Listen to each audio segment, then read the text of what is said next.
5 minutes ago, the Ukrainian armed forces switched to a tough strategy. The elite of Akhmat was destroyed in a cauldron. Our side played their trump cards, and the Russians are scattering in all directions. Zelensky made a statement, and something shocking about the peace plan has come to light. Is Trump going to Hungary? Europe will indeed strike Russia. The countdown has begun. Turkey is bringing troops into Ukraine, and Putin's army is being squeezed. The Russians are shouting, the war is devouring Russia. Is the end near? All this in our episode of Hellpoint. Urgent, this is a real triumph. Our forces near Berdyansk wiped out the Kadyrovites completely. All that's left of the elite unit is just the name. And that's just the tip of the iceberg. 2 tankers from Russia's Shadow Fleet went down in epic fashion at once. Lightning fast work. And on top of that, a Ukrainian fighter jet eliminated Russia's elite in the Belgorod region. A top-level fire show. In Bryansk as well, partisans pulled off something too. All that's left of the railway is a pile of rusty scrap. All this and more in detail, don't miss what's next. Greed that cut short the lives of Russian occupiers. Near Berdyansk, during a special operation, Chechen Kadyrovites were sent to the next world, according to the main intelligence directorate. Ukrainian partisans discovered that the valiant marauders of Dondon had set up a scheme to sell the fuel they had stolen. The bearded men were selling diesel at the same spot on the highway near Berdyansk. That very spot became their mass grave.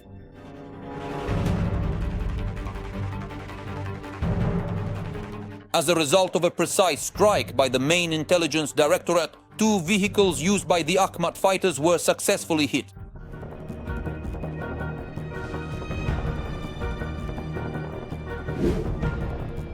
This past weekend, Putin unfortunately lost track of 2 significant tankers from his secretive Shadow Fleet.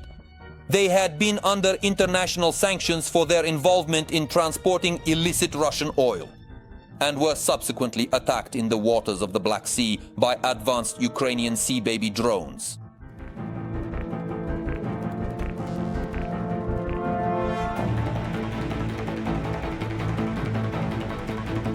We met with the Ukrainian drones. Kairos tanker and Verat, I think, yes. The incident happened near the coast of Turkey, but in neutral waters, so there can be no claims against us. So how did it happen?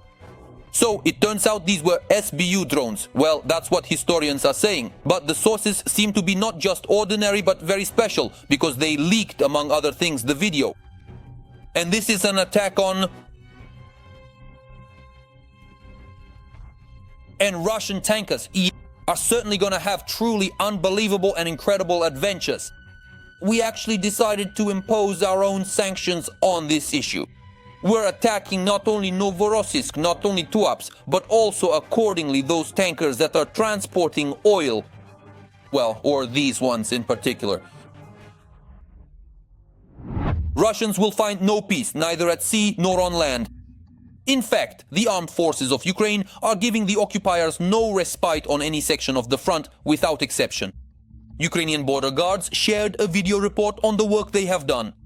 Their drone operators destroyed enemy shelters, communication equipment, and UAV control antennas in the northern Slobozhanshchina direction.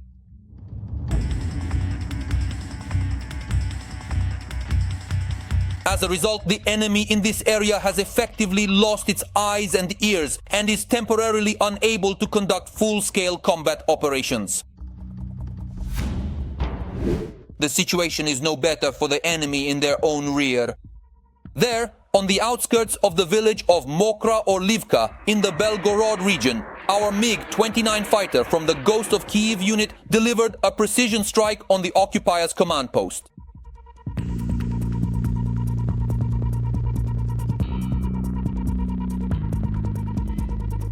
The Kremlin does not admit which of the Russian generals came under the strike of the Ukrainian fighter jet.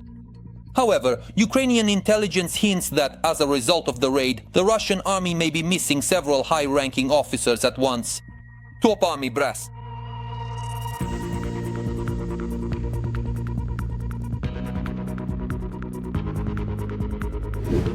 However, the Russian army continues to put on a brave face in a losing game. and is desperately trying to prove to the whole world, and it seems first and foremost to Putin, that the so-called special military operation declared by Moscow is going according to plan. So, following the old Russian tradition, their flag bearers tried to raise their tricolor over a building in Vovchansk, as if to say the settlement is already under the occupiers' control. But here's the catch: a Ukrainian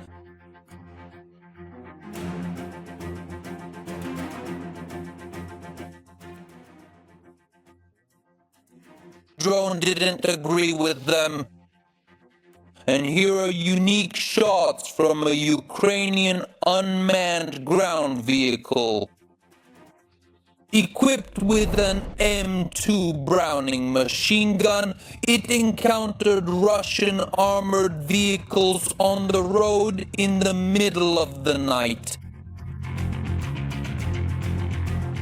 For the occupiers, the encounter was a complete surprise, and for the MTLB crew and the armored vehicle itself, it was their last combat mission.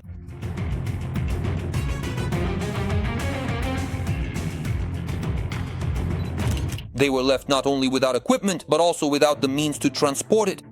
Even in the rear, Russian occupiers can only dream of peace, and it's all thanks to concerned partisans. Recently, they carried out a successful sabotage operation in Bryansk, delivering a precise strike against enemy railway logistics. As a result, the locomotive used by the Russian army to transport military cargo was turned into a pile of scrap metal, creating significant supply problems for the occupying front. The schedules for trains carrying ammunition, equipment, and fuel, intended for dispatch to the front line in the Sumy direction, were disrupted. Overall, in the past day alone, the Russians lost at least 5 tanks, 7 artillery systems, 2 multiple rocket launchers, and another 1,000 soldiers. Russians, a big hello to you. Shocking new details have emerged about the course of the peace negotiations. Now all documents are classified as secret. This is making Putin squirm. Zelensky made an urgent statement while Orban rushed off to the Kremlin. Did he really bring a ticket for Trump to Budapest? How is Washington reacting to this?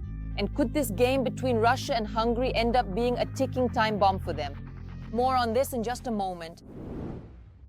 Scandals won't get in the way of negotiations. Kyiv is preparing for the next rounds. Next week there will be important talks, not only for our delegation, but for me personally as well. And we are laying a solid foundation. For such negotiations, Ukraine will stand firm on its feet. It will always stand firm. The preparations for further negotiations were marked by yet another extraordinary event. Anti-corruption agencies conducted searches at the home of the head of the Ukrainian negotiation team, Andriy Yermak. Today, Nabu and Desepi are indeed carrying out procedural actions at my home. There are no obstacles for the investigators. They were given full access to the apartment. My lawyers are present on site and are cooperating with law enforcement officers. On my part, there is full cooperation. As a result of the searches, no charges were brought. But on Thursday evening, Yermak resigned. Meanwhile, the Kremlin received a modified peace plan from the US and Ukraine, which was altered during negotiations in Geneva. The US handed over to Russia the parameters of the plan that had been agreed upon with Kyiv in Geneva. Discussion of the document is scheduled for next week.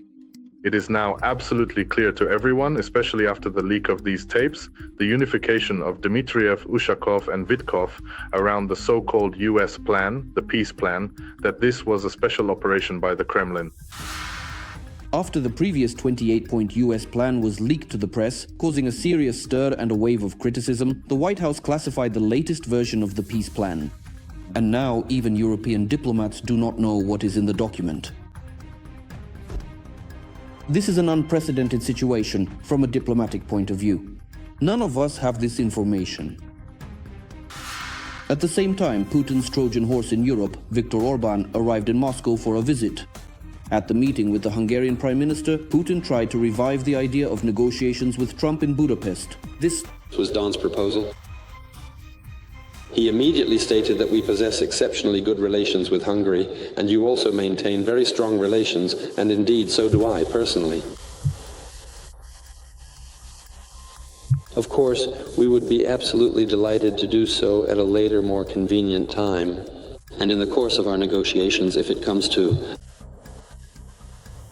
using Budapest as a suitable venue, I would also be very much delighted indeed.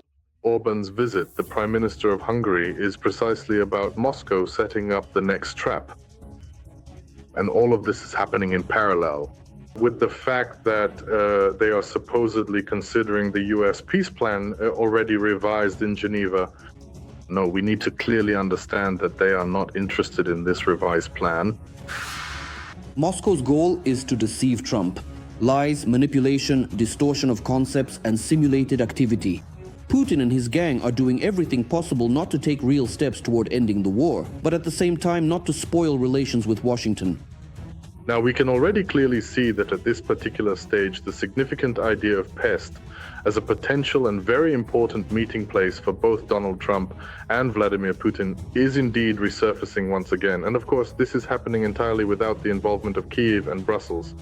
And of course, Putin, or rather, he will undoubtedly be pushing Trump toward a kind of second Alaska, a concept that implies a significant geopolitical shift. Because, as they keep saying, there were 28 points. Done, taking into account the spirit of Anchorage. Now, the Russians will try to implement this spirit of Anchorage in the potential meeting. The best evidence of the absolutely non-peaceful intentions of the aggressor is the battlefield, where the occupiers are only increasing the activity and intensity of their assault operations, continuing their offensive in the Donbas and Zaporizhzhia directions. Europe has woken up urgently. Russia is intensifying its attacks against NATO, so the continent is no longer going to wait for mercy from the aggressor. This is a response that Putin definitely did not expect. It will be the strike of the century. Germany has already drawn up a secret plan. Tensions are rising by the hour. The dictator's confidence in his own omnipotence seems to have been shaken. What has the United West planned, and why are people in the Kremlin starting to visibly get nervous? All about this in the following report. Europe is preparing to respond to Russia's attacks. Members of the European Parliament propose to defend together, learn from Ukraine, and strengthen sanctions against Russia and Belarus, according to DW. You have to speak to Russia in its own language. Russia only understands force.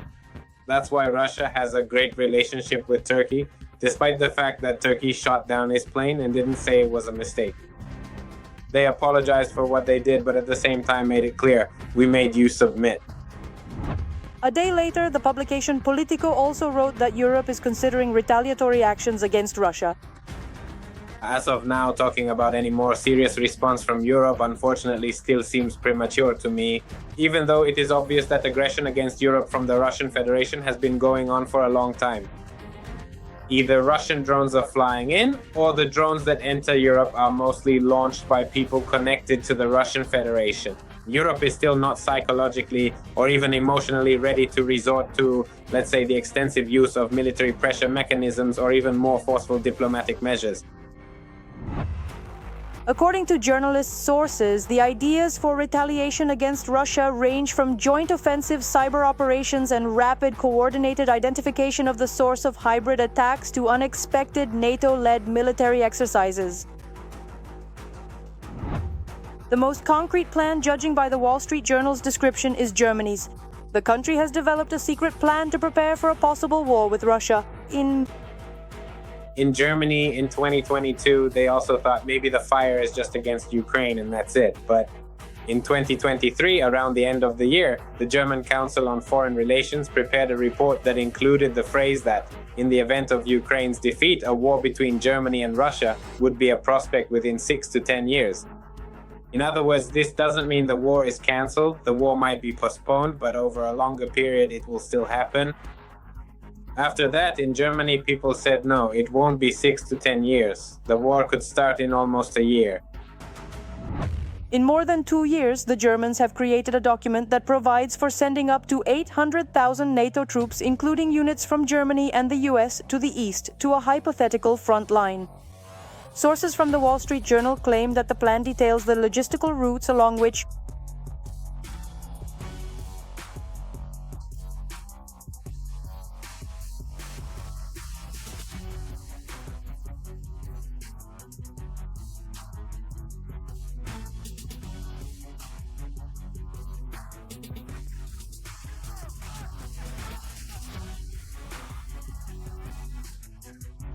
they will send their troops to Ukraine. There are discussions, Emmanuel Macron is talking about it on both sides, but somehow this idea is not really finding support among the European Union partners. By continuing its aggression, Russia must understand that in Ukraine it may face not only the armed forces of Ukraine, but also other military forces defending the sovereignty of their own countries. The sensation is that Turkey is ready to truly enter the game. Ankara is increasing its distance from Moscow. Erdogan's sensational decision made right behind Putin's back. The deployment of troops to Ukraine, the armed forces of Ukraine are triumphant. Meanwhile, the dictator is losing allies and facing a new front of pressure. What strategy has Erdogan actually chosen, and how could Ankara's stance become decisive in the confrontation with the Kremlin? We'll talk about this in just a moment. Every voice matters. Join our community, support independent journalism and help us bring you the truth from Ukraine. Become a member of Ukraine today. Join us now. Recep Erdogan has once again stabbed Putin in the back. The president of Turkey did this right after his latest meeting with Volodymyr Zelensky. At that time, both leaders, behind closed doors, according to the press, discussed a number of very important issues regarding a ceasefire in Ukraine and further security guarantees for official Kyiv.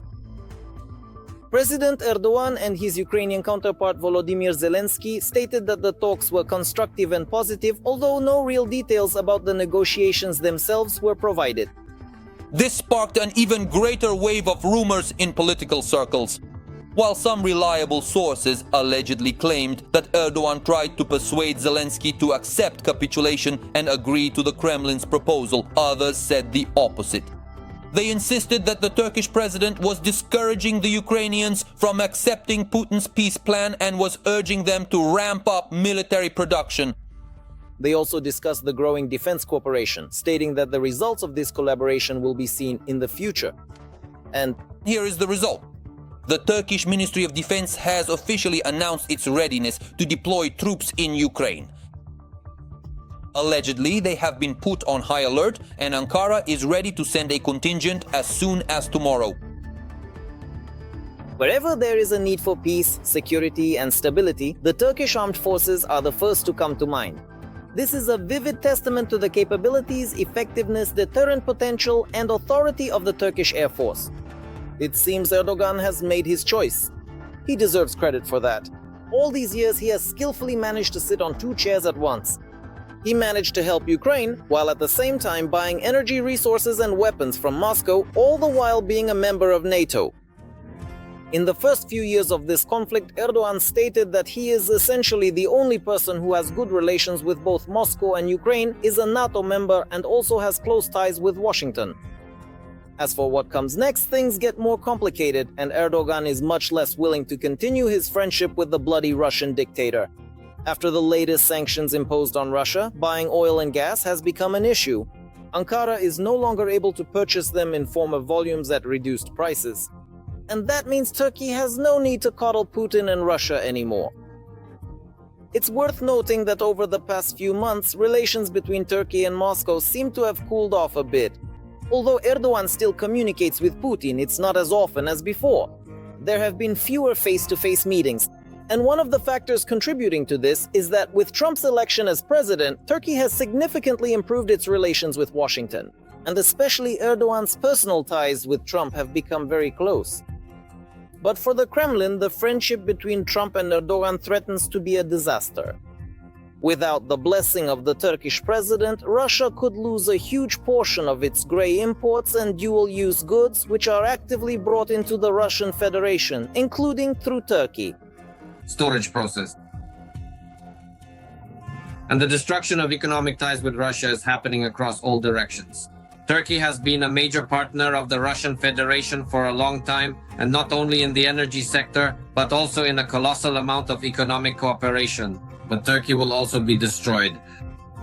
As for assistance to Ukraine, it seems that Ankara is giving its companies the green light here. After the loud statement by Turkey's Ministry of Defense about sending its contingent to our country, a number of Turkish companies simultaneously announced the establishment of joint military production. So it's quite possible that very soon, not only Ukrainian, but also Turkish missiles, which until recently were friendly to the Kremlin, will be flying at Russian oil refineries deep behind enemy lines. And drones as well. Putin is at it again. He's got the Russian budget by the throat. A scandalous reality that the Kremlin had not seen until now. There's no money, Russians are complaining about poverty, but the dictator doesn't care. He throws trillions of rubles not into developing the country or helping people, but into war, the security services, and the repressive apparatus. All for the sake of his own imperial fantasies and new expansionist adventures. Who will pay for these whims of the dictator? The first details are coming up in the following report. A third of the budget goes to war, and record sums are allocated to the military sector since Soviet times. Putin has signed Russia's budget for the upcoming year 2026. The government must finance the amendments proposed to the president. And indeed, he had nothing to propose except tightening belts and increasing military spending. So according to the document, about 30% of the budget is planned to be spent on the army, which is nearly 13 trillion rubles. As the Moscow Times notes, nothing like this has happened since the Soviet era.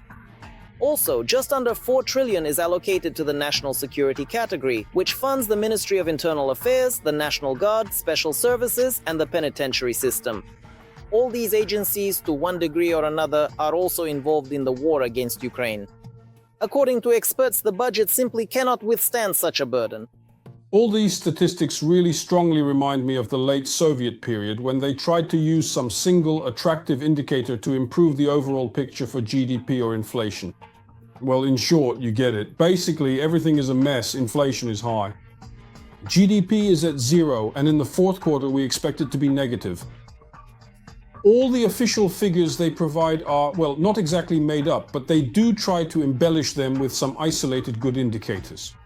But you can already count the good indicators in Russia on the fingers of one hand. And by 2026, there will be even fewer of them. After all, those record sums for the war have to come from somewhere. And yes, the share of social spending in the Russian budget next year will drop from the pre-war 38% to 25%. Spending on economic support will fall from 17.5% to less than 11%. In both cases, these are the lowest figures in the past 20 years. Let me remind you that starting January 1st, the value-added tax in Russia will increase from 20 to 22%. The transport tax and environmental tax will also rise significantly. And over time, they are developing some completely new types of taxes. So I keep saying that soon they'll be charging for air because they really need the money to cover the budget deficit. And 2026 hasn't even arrived yet, but according to the official forecasts of Putin's economists, a deficit is already guaranteed.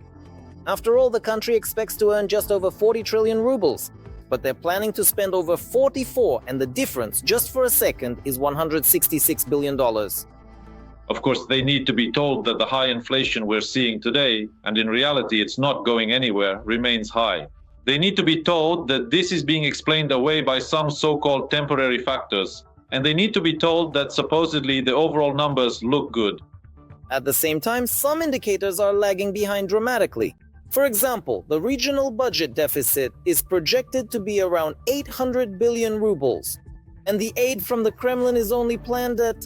We are discussing a truly monumental figure, specifically the immense quantity of 30 billion. To put this into perspective, 30 billion represents an extraordinarily vast number, a staggering amount that signifies a scale far beyond everyday comprehension. This colossal sum, 30 billion, indicates a significant magnitude, emphasizing its profound impact or extensive reach within the given context. It is a number that commands attention due to its sheer size and implications. Social spending, spending on repairs and maintenance of utilities, and so on. At the same time, experts note that the Russian budget was drafted over several months, and the risks factored into it were, at most, those present at the beginning of autumn. But Trump, with his sanctions against Rosneft and Lukoil, created enormous problems for Russia at the end of the year. As for Lukoil and Rosneft, of course, the situation is difficult for Russia. It's tough because these two companies account for almost 50% of the total export volume. But despite all the obvious factors, officially everything is fine in Russia. They try to shift the entire deficit onto the regions. In Moscow and St. Petersburg, as always, everything is fine. So, once again, they can write a new report about economic growth. Here's an interesting point, for example, about GDP. So they they could show the real picture that for 2 to 3 quarters now, GDP has been at a complete standstill. But instead, they still draw some 0.6 there, just so they can say, no, we're not in a recession yet. Notably, according to analysts, 2026, with its obviously unrealistic figures, might finally push the common people to take to the streets. And this concerns, first and foremost, the residents of Russia's remote regions.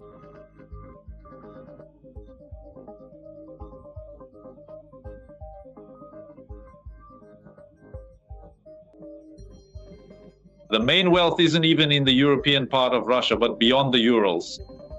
And these peoples, these parts of the Federation, will undoubtedly start asking the question, why should we continue to feed Moscow, which lives in luxury, well, maybe St. Petersburg and a few other very large cities, while we ourselves live in poverty? Moreover, one of the most important factors driving discontent will be the new taxation on small businesses. Analysts suggest that more than half of private businesses will simply be crushed by the increased duties. Or perhaps their owners will crush those who came up with this idea. That's all from me for now. This was me, Darina Hotsakalo. Even more hellish news in our next episode. And in the meantime, don't forget to subscribe and hit the like button. See you